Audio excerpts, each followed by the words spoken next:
Pond, thank you. Hillary Clinton wants to tax the elite around the world.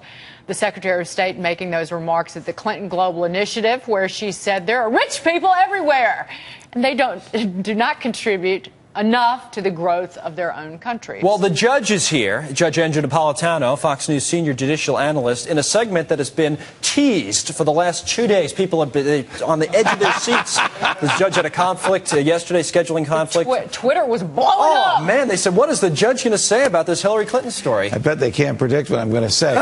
Actually, Ashley Webster just so nicely said it for us with those pictures of what's going on in Europe. Yeah. The problem is not that taxes are too low, it's that they're too high. It's that the government is taking too much money, and that money is not available for investment in the private sector. Hillary Clinton must know this. She must understand Economics 101. I think she's doing some bidding for her boss so that he gets reelected, even though she probably hopes that he doesn't win. Nevertheless, she is a part of the team, like her husband is a part of the team.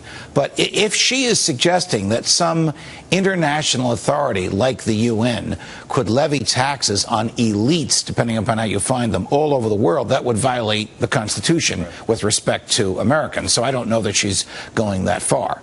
But when she says elites don't pay enough taxes, if you define an elite as a person who earns $1 million a year or has $1 million in assets, those folks pay 50% of the taxes. So I don't know where she's getting her figures from, and I don't know where she's getting the legal authority from to make this absurd argument. Well, what's scary, in some nations you have a wealth tax, which is a tax on idle wealth, not on income, not on realized gains from any investments, not on dividends. It just taxes what you're worth. And France has one, but it doesn't raise any money. Correct. Sweden had one, it got rid of it. Correct. Either it won't raise money, or people will leave the country, or it will reduce the number of people who are wealthy.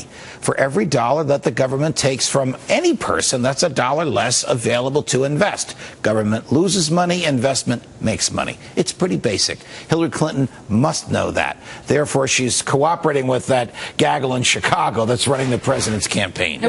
So many people move to Bermuda if something like that happened. They'd be falling into the sea. Could you imagine the reaction in this country if you got a tax bill from the UN? I mean, the UN can't even hold a meeting without clogging half the streets in New York City, much less tax us. It is rough out there today, isn't it? Traffic lines. Oh, it was awful. Yes. You couldn't walk down the street next to the Warwick. Thank you, Judge. Yeah, I saw that the other day. No, it's fine. We got to go back to Nicole anyway in the markets. No, I'm already forgiven you. See you soon, Judge. All right.